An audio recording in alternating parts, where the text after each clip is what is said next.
오늘은 과연 하나님의 말씀 때문이었을까? 라는 제목으로 하나님의 말씀 나누려고 합니다. 익숙함에 가려진 가치는 이름이라는 공백을 마주 대하며 비로소 그 가치를 분명히 드러나게 합니다. 되게 시적으로 표현했는데 우리가 익숙하게 생각하는 것들을 가끔 잃어버렸을 때 그때야 비로소 소중함을 깨닫는다라는 말씀이죠. 2023년 9월 1일은 저희 아버지께서 천국으로 이사하신 지 2주년이 되는 날입니다. 이럴 줄 알았다면 좀 더 자주 군산에 가서 뵐 걸, 또 서울대병원에 입원해 계실 때 며칠이라도 시간 내서 병간호를 좀 해드릴 걸, 아직도 아련함과 후회가 남는 이 일음에 대한 공백은 꽤 오랜 시간 동안 아쉬움과 그리움, 또 한편으로는 다시 만날 날을 기대하는 기대감으로 보내야만 할 것 같습니다.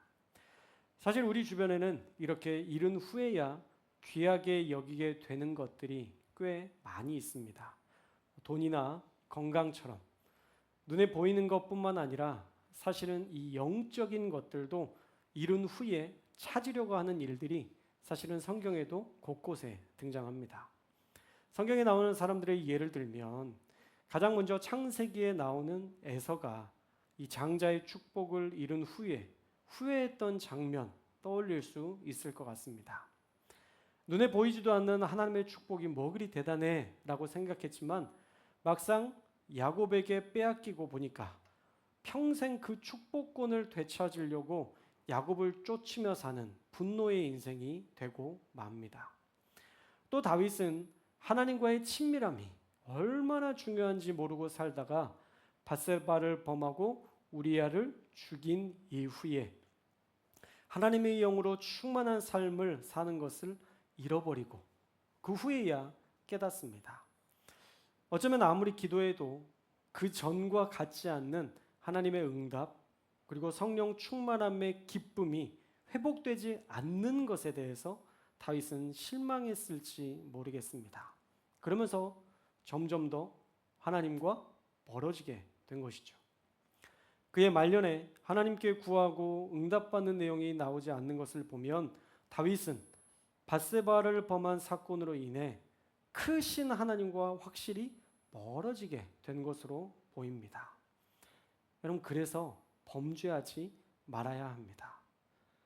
그 죄를 회복하려면 한참 동안 씨름해야 하기 때문입니다.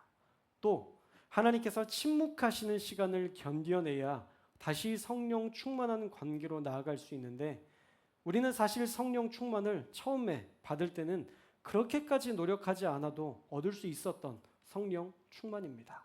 죄인이어도 우리가 구원받았기 때문에 우리가 성령 충만을 얼마든지 하나님께 아뢰면 얼마든지 받을 수 있는 그런 축복을 누렸었죠. 그러나 죄를 지은 이후에 성령 충만은 회개와 간절한 애통으로 노력해서 얻어야 하는 축복입니다. 그러니까 노력하지 않아도 얻었던 성령 충만인데 그 노력하지 않아도 되는 성령 충만을 이제 노력해서 얻으려고 하니까 얼마나 어렵겠어요.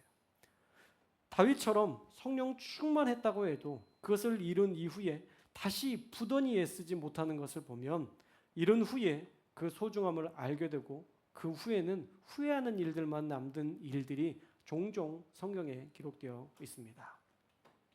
오늘 르호보암 역시도 그 나라의 반을, 정확히 말하면 10개 지파와 2개 지파로 쪼개져서 나라의 5분의 1만 차지하게 된 후에야 지금 후회하는 모습을 볼 수 있죠.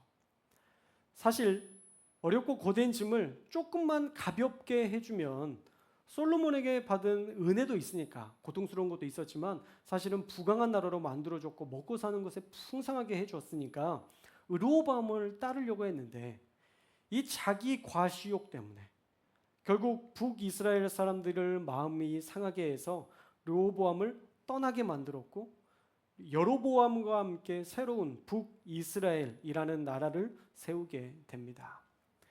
지난 말씀 20절에서 여로보암을 이스라엘의 왕으로 삼았고 유다 지파 외에는 다윗의 집을 따르는 자가 없었다라는 말씀까지 우리가 살펴봤었죠. 그런데 21절 말씀에 보면 르호보암이 이 일로 분개합니다. 오늘 말씀이죠. 유다의 온 족속과 베냐민 지파를 다 모읍니다. 자, 그런데 원래 한 개 지파만을 너에게 주겠다라고 열왕기상 11장 36절 우리가 한 3주 전에 말씀을 나눴을 때 이렇게 얘기했거든요. 그의 아들에게는 내가 한 지파를 주어서 한 지파만을 준다고 했는데 지금 베냐민 지파도 포함되어 있어요. 그리고 20절에도 유다 지파 외에는 다윗의 집을 따르는 자가 없느니라 라고 말씀했는데 지금 말씀해 보면 베냐민이 따르고 있죠. 그러면 유다 지파만 따로 모으고 이 전쟁도 유다 지파만 참전하는 것이 원래는 옳은데 성경대로라면 왜 베냐민 지파가 함께 할까요? 성경에 모순이 있는 건가요? 하나님의 예언의 말씀에 모순이 있는 걸까요? 아닙니다. 이 한 지파를 한 줄기라고 이해하시면 됩니다. 이제 12개의 줄기로 살던 나라가 두 줄기로 나눠지는데 그 한 줄기, 유다 지파 외에 베냐민 지파가 그 한 줄기를 맡게 된 것이죠. 그래서 한 지파를 한 나라, 한 줄기로 이해하시면 이해가 좀 더 빠르실 것 같고요. 자, 또 이해되지 않는 것, 여러분 사울이 속한 지파였던 베냐민 지파, 사실 다윗 지파와 유다 지파와 서로 관계가 좋았을까요? 나빴을까요? 좋았으면 제가 안 물어봤겠죠. 좋지 않아요. 왜요? 시므온이라는 사람 이름은 떠올려 보시면 시므이라는 사람을 떠올려 보면 그 사람이 이 다윗이 압살롬에 의해서 도망치게 될 때 그때 막 돌을 던지고 했던 그 인물이 있잖아요. 그 사람이 베냐민 지파예요. 왜 돌을 던졌다고 했죠? 원래 이 왕권은 누가 차지해야 돼요? 베냐민 지파가. 근데 이 베냐민 지파였던 이 왕권을 베냐민에서 또 해야 되는데 갑자기 유다 지파가 차지하니까 짜증이 나요, 안 나요? 옥년동이 다 해먹어야 되는데 청학동에서 왕이 태어났어요. 돼요, 안 돼요? 청학동은 되지만 옥년동은 안 되죠. 이런 알력이 있는 거예요. 그래서 사울 지파에 속했던 베냐민 지파가 유다 지파를 사실은 되게 싫어했고 좋아하지 않았습니다. 그런데 이 두 지파가 연합해서 남유다를 세웠다는 거예요. 의아하시죠? 의아하셔야 됩니다. 그래야 성경 말씀이 다음으로 이어져요. 의아하시죠? 그래야 빨리 끝납니다. 자, 사실 유다와 베냐민 지파가 함께할 수 없는, 정치적으로는 함께할 수 없는 사이인데 그들이 함께할 수밖에 없었던 이유가 뭐냐면 이 유다와 베냐민 지파 경계 사이에 예루살렘이라는 땅이 있었어요. 이 예루살렘이라는 땅이 이렇게 양쪽에 함께 공존하게 되었습니다. 그래서 만약 베냐민이 북이스라엘로 넘어가게 되면 유다가 이 예루살렘이라는 큰 도시를 다 차지하게 돼요. 그럼 베냐민은 약해지는 거죠. 그 세력이 약해지고 땅도 빼앗게 되게 되니까 차라리 남유다에 속해서 함께하는 것이 좋겠다라는 정치적 판단을 했던 것이죠.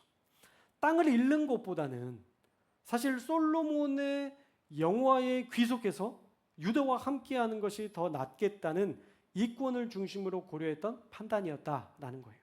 자, 뭐가 됐든 그렇게 서로 앙숙이고 죽이려고 했던 유다 지파와 베냐민 지파는 결국 한 나라로 함께 공존하게 됩니다. 참 신기하죠.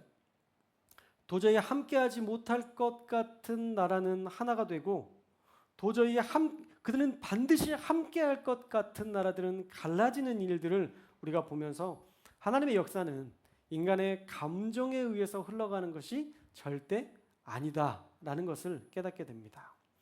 자, 어떻든 여로보암 왕을 모시고 북이스라엘이 세워졌다는 소식을 듣게 된 르호보암은 화가 나서 용사를 모으게 됩니다. 그 병력이 자그마치 18만 명이나 됩니다. 우리나라 병력이 몇만 명 정도 된다고 생각하세요? 저 있을 때만 해도 60만 장병이었거든요. 근데 지금 45만이에요. 2023년 기준으로 45만으로 많이 줄었습니다. 그런데 일본은 25만 명이에요. 그러니까 그 작은 남유다라는 그 작은 나라에서 일본 병력에 준하는 그런 군사를 모은 건 정말 많은 군사를 모은 겁니다. 왜 군사를 모았어요? 북이스라엘이 남유다를 배신하고 나라를 세웠으니까 쳐들어가서 다 혼내주겠다는 거예요. 그리고 그 나라를 내가 다시 차지해 오겠다는 거예요. 21절 말씀 읽어볼까요? 21절 말씀 시작. 르호보암이 예루살렘에 이르러 유다 온 족속과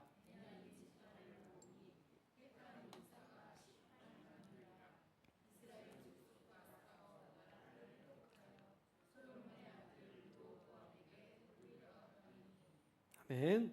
자, 르호보암이 화가 단단히 난 것 같죠?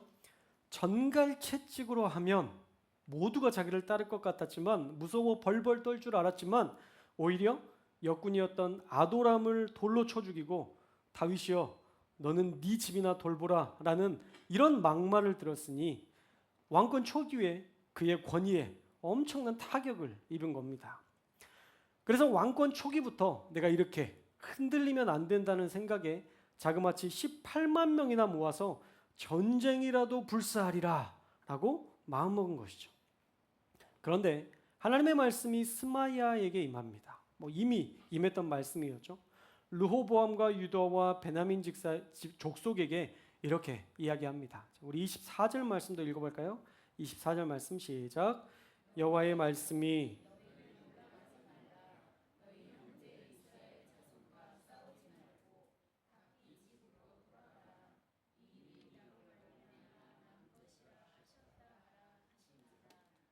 그들이 여호와의 말씀을 듣고 아멘. 자, 형제와 싸우지 말고 돌아가라. 이것은 하나님께로부터 시작된 일이니 너희는 다 돌아가라 말씀하십니다. 그랬더니 어때요?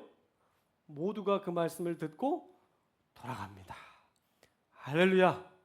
이 얼마나 아름다운 순종의 현장입니까? 할렐루야. 자, 이제 정신 차리고 하나님의 말씀을 따라 살기로 결정한 것 같죠? 순진한 기대감 같지만 그들이 믿음으로 정말 그랬으면 좋겠다는 생각도 해보지만 그러나 지금 정황으로 볼 때 과연 르호보암이 하나님의 말씀이 임하니까 그가 하나님의 말씀임을 신뢰하며 즉시로 순종했던 것일까? 아니, 진짜 르호보암이 순종할 만한 사람인가? 되물어볼 때 저는 사실 아니라는 생각이 들었거든요. 그래서 제 머리에 드는 생각이 무엇이었냐면 북이스라엘의 병력은 얼마나 됐을까라는 의문이 들었어요. 그래서 역사적 근거로 찾아보니까 역대하 13장에 남유다 아비야 왕과 북이스라엘 여로보암 왕이 싸울 때 병력이 40만 대 80만이었어요. 자, 북이스라엘이 2배는 많아요. 자, 이 일이 18년 후에 있었던 일인데 사실 병력의 큰 차이는 없겠죠.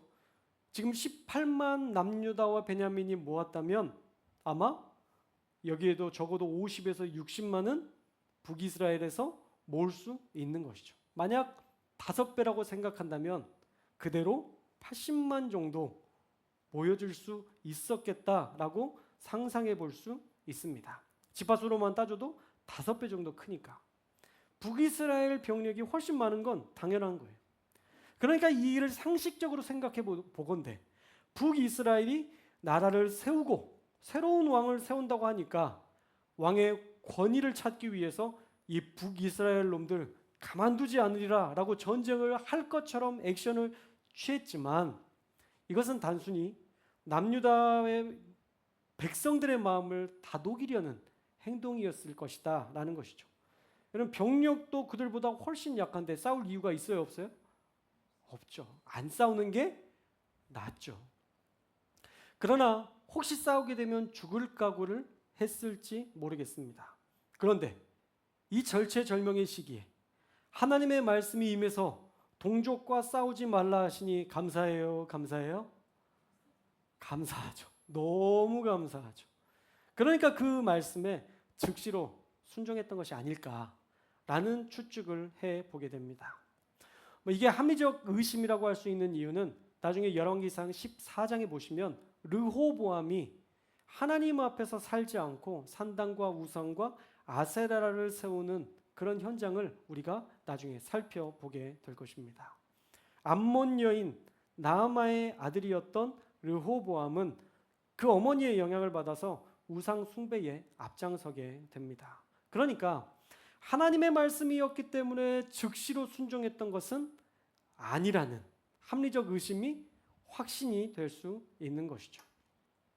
결국 왕의 권위를 위해 전쟁을 시작했지만 하나님의 선지자 스마이아의 만류에 오히려 좋아 하면서 내가 이번에 혼내주려고 했는데 하나님께서 말씀하시니까 참는 거야 하면서 그렇게 전쟁을 그쳤던 것으로 예상해 볼 수 있습니다. 그래서 오늘 우리에게 주시는 교훈은 하나님의 말씀은 우리의 순종이 어디 있느냐라는 것을 우리가 다시 한번 점검해 봐야 한다는 것이죠. 내 입맛에 맞으면 순종하고 내 입맛에 맞지 않으면 불순종하며 우리가 르호보암처럼 살지는 않았는지 우리의 신앙을 다시 한번 돌아봐야 됩니다. 이익이 되면 움직이고 불이익이 생길 것 같으면 멈추는 순종. 여러분 그건 순종이 아니라는 거예요. 요한복음 14장 15절 말씀에 보면요. 너희가 나를 사랑하면 나의 계명을 지키리라 라고 말씀합니다. 순종의 근거가 뭐예요? 사랑이에요. 순종하는 이유가 뭐예요? 사랑입니다. 사랑하니까 말씀한 대로 너희가 순종할 수 있다라고 얘기하고 있는 거예요.